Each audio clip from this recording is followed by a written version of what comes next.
Hello, everyone. Welcome back to Prep for Wave Week. You've made it. It's day 5, expansion day. So hopefully you've gotten a lot of knowledge and have your action plans written for your foundations, operations, marketing, and sales. And now I really want to get into thinking a little bit outside the box, thinking bigger than just the norm. And there is a loaded lineup of really out of the box ideas and really thinking into that expansion zone. And in this session, I have Brenda Llamas from Market Your Thing. She has been in the industry for quite a few years now, and you may know her. She may be a little bit familiar to you because she does a little bit of support within the industry as well. So without further ado, welcome Brenda to Prep for Wave Week. Thank you so much, Rita. I'm so happy to be here. Thank you for having me. Yeah, I'm so excited to have you. Like I've told on different of these recordings before, we've already been chatting for a little bit, so we're really warmed up with you and have many alignments as far as the industry and how you should be marketing your business. But for those that don't know you, how did you get into the industry and what are you kind of doing right now? So I got into the industry. I was deployed to Iraq. And in order for me to kind of, get my mind off of things, I was Mhm. planning my wedding. And so I did a destination wedding Oh, and I okay. planned it all. But when it came time to the honeymoon, I was done.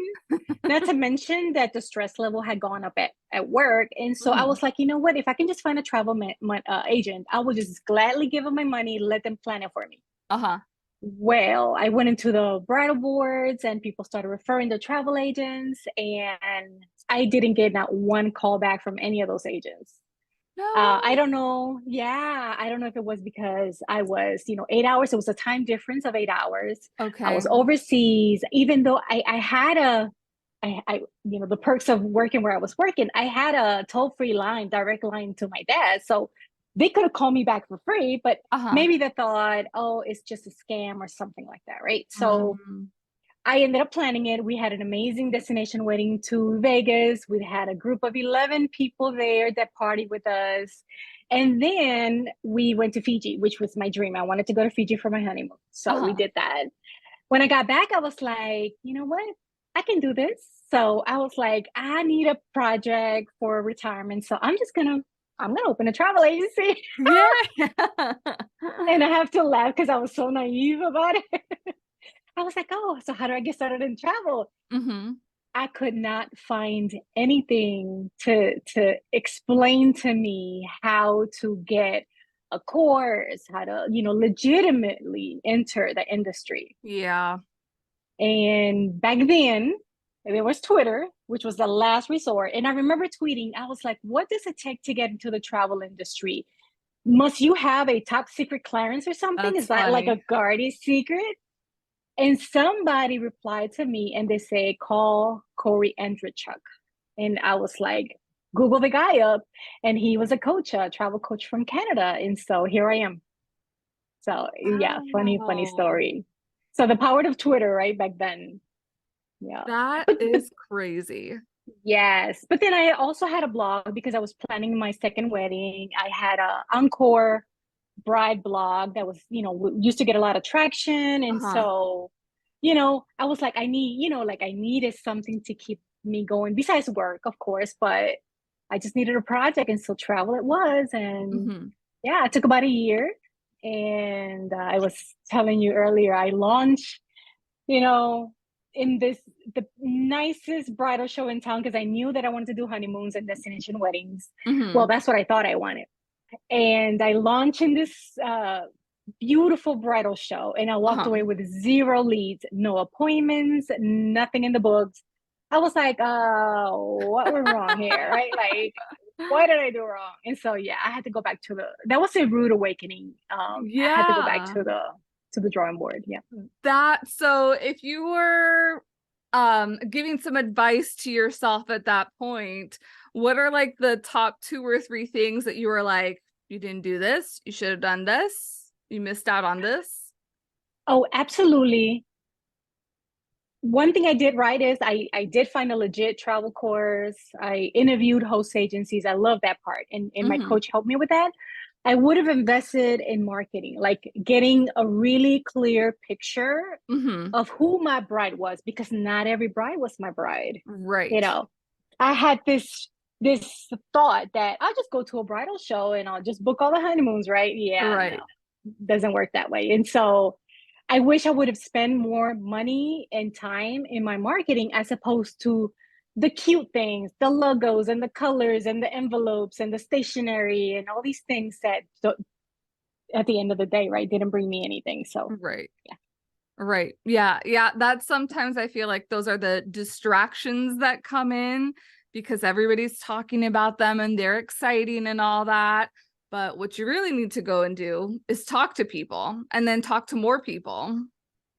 Yes, absolutely. Absolutely. I would have found, you know, I came from an industry, the military, where we had mentors because it is, and as a leader, Mhm. right? It is my, and I think I still have it, obviously, I have it to this day where it is just in my DNA Mhm. that as part of me as a leader, I am going to mentor and make sure that those behind me are going to improve themselves and go along I in their love that. career, right? And move Mhm. to the next step. So when I came into travel, I was looking around like, okay, how about a Where's the people? mentor?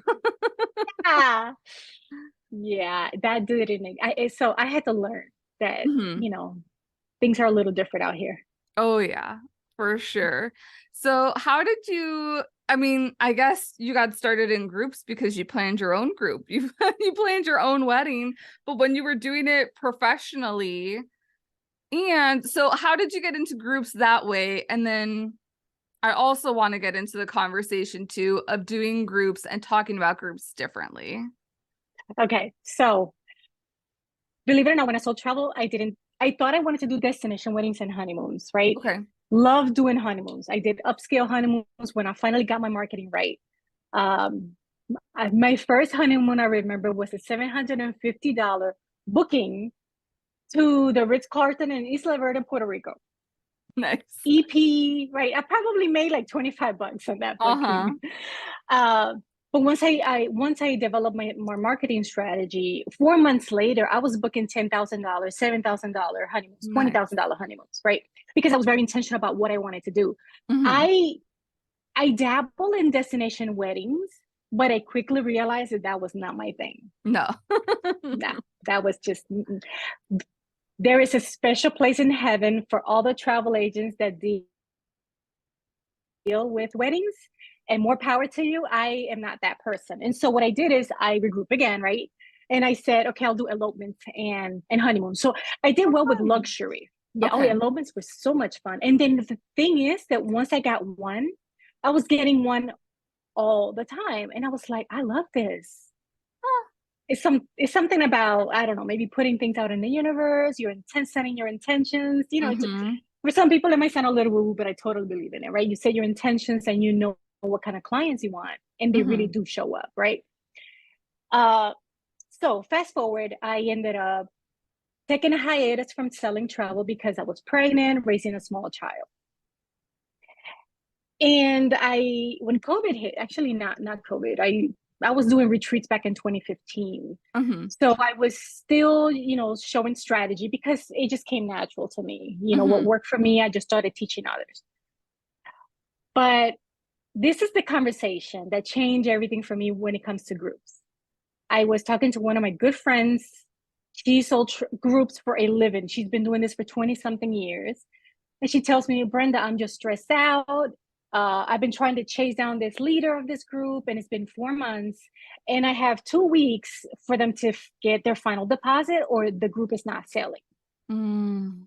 And I was like, and how long you been dealing with this? And she's like, oh, about 4 months. And I'm like, and they're not answering your emails. And I'm like, why are you still doing this? Like, that's insane. There's no way that you can spend 4 months chasing after people just trying to get a group to go. Mm-hmm. I also had a couple of friends that had reached out to me and they were like, oh, I want put a group together. I remember I want to go to Africa. And I'm like, oh, you do? You have a group of friends? Yeah, I'll tell all my friends. Yeah, by the time I put it together, I had 4 people. And I was Mm, like, no, this is not the way to do business. This is not the way. So eventually I stayed in the marketing track. I got some certifications. I learned from outside of the industry. But after I had that one conversation with a travel agent, I was like, there's got to be a better way. mm-hmm. My daughter was very small, and I'll tell you, this is where this came from. I was fascinated because I'm a marketing nerd now. I was fascinated by the way some of these small clothing boutiques sell dresses for little girls. I don't know if you are familiar, if you've heard. Okay. Mm-mm. So I found a couple of designers, right? Okay. What they were doing is they were pre-selling their launches. So every Wednesday, right? Mm-hmm. There's a new set of dresses. These are not cheap dresses. These are $100 and something dresses, casual dresses. These are not even dresses like to go out for a special occasion. Okay. Wow. But guess what? Everybody loved them. They love the prints, they love the fabric. So every Wednesday, guess where I was at 8 o'clock at night? I was right there trying to buy whatever went live. It didn't matter what print it was. I was trying to get a dress or Uh-huh. PJs or something, right? And I was like, and they were not the only ones doing this. I was like, what if we can take that to travel? I love that. You know, how can we sell groups with that same scarcity mindset Mm-hmm. and FOMO to sell it, to sell a group?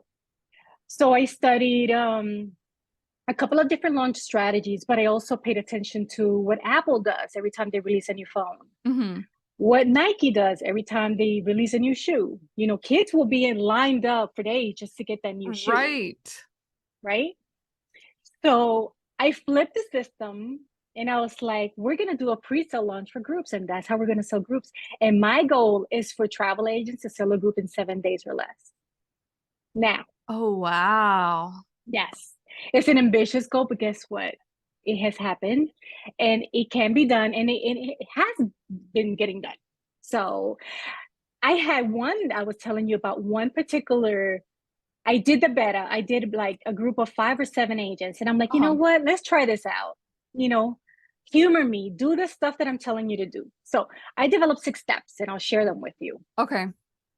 Uh, First is your foundation, right? For anything, Mm-hmm. is establishing your foundation, because even though you have a set number of, you have an ideal audience, you have a niche, not every group is for everybody. Right. So the foundation of the group, who is this group for? Who's the ideal audience? What are the psychographics of your ideal client? Mm-hmm. Uh, Making a group unshoppable. I love that. And I don't know if Right. my girls say unshoppable, look at me and I'm like, I don't know if that's the right word, but it's my word. I insist that my agents are not going to create a group that anybody can go online and go to like Intrepid or somebody and just Yep. book it off the shelf. Yep. Then why would you do that for, right? So no, create an amazing group with amazing excursions and amazing experiences, because that's what's going to make it unstoppable. Right. So that's part of the foundation. Step number 2 is the pre-sale, right? We're going to start dropping hints about what's to come. So just like Nike, just like Apple, right? They start talking about, oh, the battery, oh, the camera, right? Oh, the this or the apps or this or that, right? That's exactly what I ask my travel agents to do. If you take a traditional sales page, we're going to break it down into parts, and Mm-hmm. we're going to start planting a seed different days, right? We're going to leave some crumbs to get people, all excited about it. I'm sorry, I skipped a step, but it's okay. You're going to fill your bowl, right? Your bowl is you're going to put all of your audience into a bowl, whatever the bowl is. I don't care if it's your Facebook group. I don't care if it's a presentation. I don't care if but it I needs to love be a it. container that you can interact with your people, Right. right? So you put them all in a bowl. So that's another step, right? You need to get people into this bowl, because that is the bowl from which we're going to fish out and get our clients. Right. So the bowl, the pre-sale, then we're going to sell it. When we launch it, throughout the entire time you're pre-selling, you're basically asking people to get on a VIP wait list, right? There's the scarcity mindset, right? Mm-hmm. If you want to know more about it, if you want to get first dibs about this group when I release the booking, then you need to get on this list. Yeah. And so you continue, right? And all you're doing there is you are taking those barely not aware clients, they're not aware Mm-hmm. of you, they're not aware of what you're offering, all the way up to the most aware. Because if people are most aware about you and what you're offering, they're going to buy. Mm-hmm. It's just a matter of take my credit card, right? Give me an opportunity, take my credit card. So when you launch it, right, when you're pre-selling, you're getting people into this wait list. Mm-hmm. When you launch it only to the people on the wait list, Yep. right? We do some marketing numbers, we do some conversion rates to estimate what you need to have in that bowl, in that wait list, so that you can convert. Now, this works. Well, let me not get ahead. You'll do the launch and then you shut it down. Mm-hmm. And when you shut it down, right, this is where we use the scarcity and the FOMO with integrity, which is my main thing. I love that If you're too. Oh, absolutely. You have to market with integrity. If you tell your clients that I am only doing a group of 12 people, you better stick to the 12 people. Mm-hmm. Don't get a little greedy and be like, oh, I can get 5 more people. No, no, no, no, no. Stick to the 12, because what's going to happen is you're going to train your clients. And then next time you do a group, guess what? Exactly, right? They know that, wait, I need to get on that group because Rita's not Get it playing, now. right? I need to either be first in line or I'm going to miss out on that trip. Mm-hmm.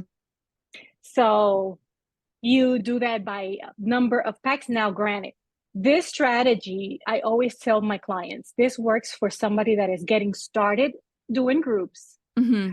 that has a small to medium audience. Maybe they just pivoted into a new niche and they want to do more groups. They Mm-hmm. probably have never done groups before.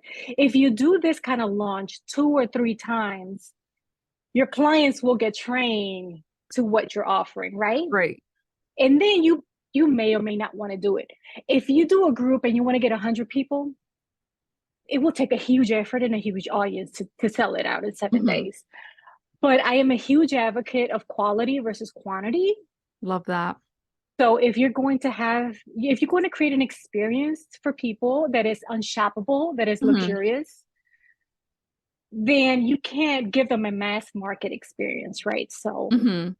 keep it small, keep it beautiful, keep it amazing, keep it, you know, uh, keep it unshoppable. And when you do shut it down, it's like I gave it my best effort. I did all the marketing ahead of time. And then what I tell the wait list is, hey guys, you have a week to make your booking, depending on some timing. Sometimes it's more than that. Mm-hmm. You have a week to get your booking. After the week, if I still have seats available, then I'm going to open it to the rest of my audience. Mm. Most of my agents don't even have it to open it to the rest of the audience because they've already sold out by the time that the week is over with just the VIP wait list.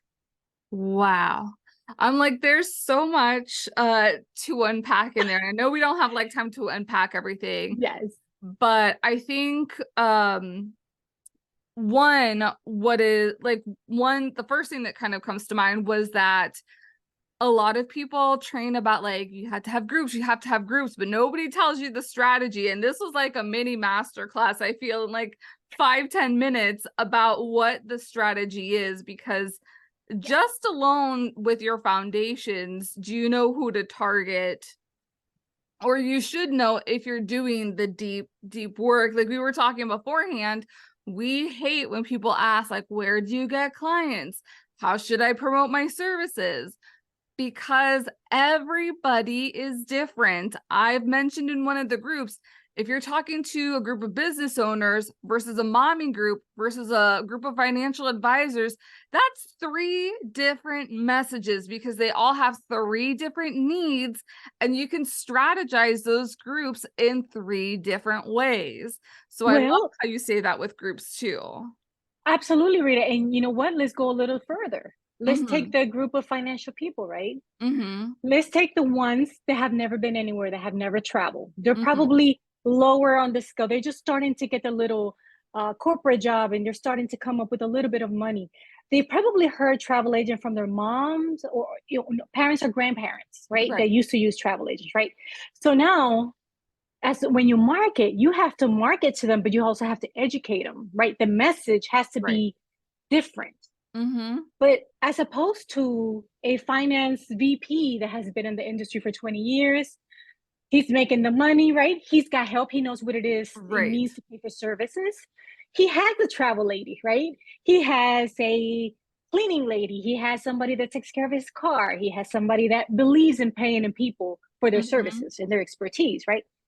The message to that VP is a little bit different, because even if it's the same target audience, because his awareness level is different than that guy that hasn't even heard about a travel agent. All he's Right. probably has seen is TikTok videos about travel, right? Right. Uh, so that's how granular we can get when we talk about marketing, and Mhm. we could talk about this forever because I love it.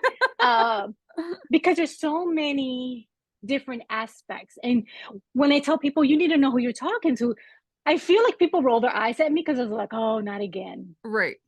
right? But it's the foundation. Do you want to speak to this guy down here that has no clue who you are, and you have to educate him and spend twice as much time and money to educate him? Because Mhm. guess what? That guy down here, it's going to be harder to convert into a sale. It's going to cost you more money to convert to a sale versus the guy up here. It's going to be the easiest one to convert and cheaper because he knows you already, Mhm. right? So there's so many moving aspects. So I believe, just like you, when people ask about, oh, who would I get? How do I get new clients? It's like, well, go outside, pick a leaf up from the tree. Like, I don't know. How random is that, right? Like, So true. Yeah. Yeah. And I also loved how you like brought in other real world examples, because that is like also part of my marketing jam, is to bring out like it worked for them this way and this is how it worked and this is how it can work for your company. No, I really loved your idea of the bowl. So can you tell us more about people finding their bowl of people that they can do this pre-sell to? so whatever you're comfortable with, right? Back in the day, obviously, social media changes, and you're the expert. I'm not on the intricacies of how social media changes so much and the A lot. algorithms and all this stuff, right? So 3 years ago, not even 10 years ago, I could fill up a Facebook group like this and everybody could see what everybody was posting, right? Now we know that it's incredibly hard to be seen, even in a Facebook group, even when you tag everyone. Mm-hmm. So your job is to pick. I don't care what the container is. It could be a Facebook group. It could be a group offline. It could be a WhatsApp group for all I care, right? Oh. Right? Telegram, WhatsApp. There's this meme that I love with my clients sharing of these girls going down the airport, and somebody says, oh, these are the 5 girls that made it out of the WhatsApp group, right? Because they probably, right, It whittles planning that group down. trip, right? And only the 5 girls made it out of the WhatsApp group. Yep. So it doesn't matter what it is, but it needs to be somewhere where you can talk to your clients. I love a Facebook group for that. So for me, what works for me is a Facebook group Okay. where, and then what I do is all of my efforts, however long you are in this process of putting people in your bowl, that's all you're going to talk about is putting people into your bowl. Hey, join my Facebook group. Hey, check out my free checklist, but also, join my Facebook group and I'll give you more information. Mm-hmm. Join my Facebook. Every time you see something, join my Facebook group, Yeah. because nobody's seeing all of your posts, and people are like, well, I don't want to bother people. But first of all, people are not seeing your post. People, And they people, the only decided to be person, there. right? The only people that are paying attention to everything you're doing is yourself. Nobody else. Nobody else. Nobody else cares. So you really have to have a concerted effort to market and put people in this bowl. Mm-hmm. Let's say you don't want to do a Facebook group and you only want to communicate through an email list. That Mm. means you need to peddle that lead gen, whatever that is, right? Whether it's a freebie, whether it's a checklist, or whatever it is. You need to peddle that for a week or two until you can get as many people as you can into that email Right. list, right? Right. And then you promote, but you have to look at it from the standpoint of this is a launch. And when you're launching, you're talking to your people, Right. A which lot. a lot of people don't like that. A lot of people have a lot of resistance when it comes to marketing and selling. Mm-hmm. I will say on that note too, it's funny because I'm like, this is the classic example. So I was promoting the Hispanics in Travel audio series for 3 weeks. The very last night before it went live, somebody's like, oh my gosh, I just saw your post and I meant to like sign up for it. I'm gonna go sign up for it now. And I'm like, this is the like I have been talking, there's been at least like 14 to 20 social media posts that have gone out, but that's like the epitome of what you were saying. Like the only person that cares about all that you're posting is yourself, because everybody, and that's so many things, but that's Yeah, like the big thing with social media as well, is that you don't want people to stay on social media. You have to get them somewhere. So how are you going to get them somewhere? And specifically, like with this example that you want to be expanding into groups, you need to be talking about the group, or you need to be talking about and teasing that something's coming out soon, so that you can get people off of social media and onto a platform that I like to say that you own. exactly. Exactly, for sure. Right. And that's the process with the wait list, right? Is your landing page. That Mm-hmm. ultimately that email is the golden ticket. That's what I tell Mm-hmm. my clients, right? Whatever, even when I was selling travel, if somebody DM me while I was doing a fam, because it happened a lot when when you're doing a fam, people start to DM you about travel. Mm-hmm. My first response is thank you so much for reaching out. What's your email address? Let me get back to you. Mm-hmm. Right? Because I know that that is what I need to continue this conversation. Right. Without an email, we just can't. Right. And so I also okay, so I also tell my clients, look, in textbook marketing, it used to take 7 times for somebody to see something and notice you.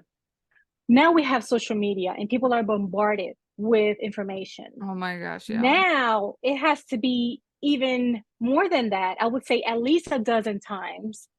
And I had a business coach, not from the travel industry, that used to say, listen, just when you think you're bugging people, that's just when they're starting to notice you. Right. Mhm. And to your point, most of the sales happen when you first launch, when you open, right? When you first start posting about it, you're going to have a lot of sales. Mm-hmm. Then you're going to go silent for a long time. And then 50% of your sales are going to come at the last minute. Right. And some of them, like in your case, in my case, I know they always showed up like the next day after I closed the cart. And then they're like, oh, I forgot, or I missed, I didn't know. Yeah. Yeah. Right. So I think if we start thinking like that, think like a marketer, you know that you have to drive this message over and over and over just for people to even notice what the Yep. message is. Yeah. That I love that so much, because again, like, and that's what I think being a part of being a strategic travel entrepreneur is thinking differently and against the grain. So we've put the people in the bowl. Mhm. Um, and at the same time, we're still working on the back end. You're working on your sales page. There's still Yes. emails that are going out. Uh, so where do you find, like, if people aren't hitting the goals that they want to be with selling out these groups, where in this process have they like missed something, or is something disconnected? Okay. So I have a spreadsheet. We measure our eyes on the page, our conversions every day, our traffic every day, right? Okay. Every day, how many visitors did you get to that landing page? How many actually signed up? If if it's a cold traffic, meaning these people don't know you at all, Mm-hmm. probably 1 to 3% is average conversion, right? Mm-hmm. But if you're not converting at that rate and it's even less, then it's going to be a messaging problem. There's something in the landing page that is not enticing people enough to sign up for the thing, right? So Mm-hmm. it's a messaging problem now. Again, right? We go back to the foundation. What is it? Who are we talking to? Something is not landing. Right.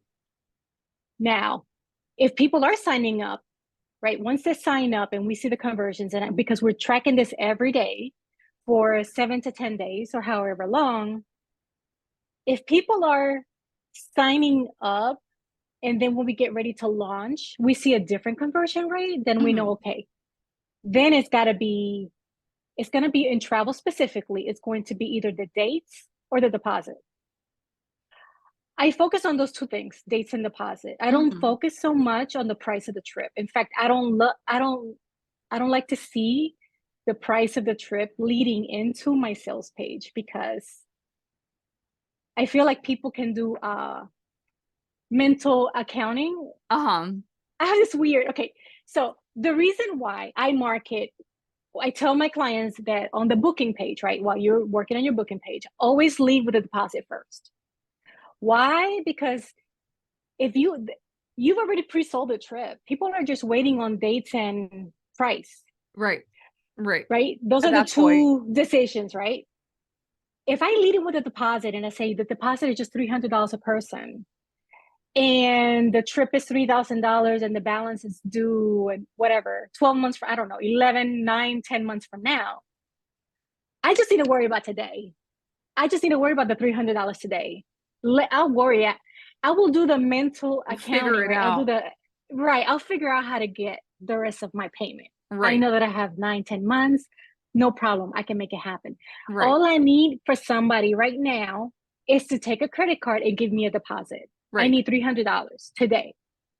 So, one of the other things in marketing is that we have to make it easy and frictionless, 100. right? So don't make me jump through hoops to find out this information. Da da da da da. Give me the easy deal. How much is the deposit? How many rooms you have? Because I need to make sure I go get my credit card and Mhm. reserve my spot for this group. So Right. my biggest pet peeve is where's the deposit? Like I want to see. Don't show me that it's going to be $5,000 because if you tell me that it's $5,000 today, I'm going to tell you I can't do it because I don't have $5,000 to give you today on this credit card, Right. right? But if you told me it's 300 and it's $5,000 by whenever, then I'm going to be like, absolutely, yes, take my Right. money. Right. Definitely more chill about it. I also love the whole wait list concept because I know so many people are like, I need to have a lead magnet. I need to have a freebie. I need to have that. And I'm like, the wait list is your freebie. Like a Yes, freebie doesn't necessarily have to be a PDF or a checklist or anything or a guide like that, as long as it's valuable enough and clearly a trip or getting first knowledge of a trip is valuable enough that I'm like, yes, get me on the wait list and I will give you my email and send me everything because I want to know it all. exactly. And think about this, right? What kind of a lead? Where are you in the, are you a cold, warm, or hot lead? Mm-hmm. If I give you my email because I want to be put on a wait list for this trip, must be that I am at least a warm lead because I'm interested in knowing the Right. details versus me downloading an ebook that I may or may not open, to be Right. honest with you, Right. right? Because it's not enticing enough. It's not hot enough. Let's be honest. It's like dating, right? Marketing is like Right. dating. I'm going to give you the right number if I'm really interested in you, right? But if I don't care about you, I might give you a fake number or something like that, Right. right? I can speak that I'm divorced and now dating, so I can relate to that now. But that's the same thing with clients, right? I would rather wait lists. Yeah, like put them on, and it's so easy, right? You can do a landing page in 5 minutes. All you need to do say is get on the VIP wait list. As soon as this trip da da da da da is out, you will be the first to know. And Right. guess what? Everybody wants to be a VIP. We know this. Yep. Everybody wants to be important. First, best, top, all of it. Exactly. So if I tell you you're going to get first dibs on this trip and I only have 12 seats, guess what? Oh, you're going to pay attention, Oh yeah. Oh yeah. right? So that has a lot to do with the strategy. Yeah, man, and I feel like we could like just keep going and talking about all of this for so long, but I know we are at time. So where can people find out more about you and what you do and what they can, or how they can work with you? So, this particular, I have an, I have a PDF about the strategy. And I think you have the link. It's going to be hotcakegroups.com/freebie, Okay. hotcake groups. And I call it hotcake groups because hot cake, you want to sell it before they get cold, right? That's the strategy. You want to sell it before they get cold. So hotcakegroups.com/freebie. Okay. I am on Facebook, Brenda Llamas, market your thing. My website is on the reconstruction because I'm always updating something. But, if you're in the industry, you can find me on Facebook and message me. I also have a group, Marketing and Sales for Travel Agents. Wonderful. And I'll make sure all the links will be posted down below so that it's easy access for you. But thank you so much, Brenda, for joining us and really like giving a different viewpoint on groups and how to strategize those for the travel business. Absolutely. My pleasure. Thank you for having me. Thank you. And thank you so much for being here, travel advisor. You have 2 other sessions that are here today. And then if you are joining me in study hall, that will be beginning at 3 p.m. Eastern time. All right, that is it for today. It is expansion day, so enjoy the expansion that's happening. Bye.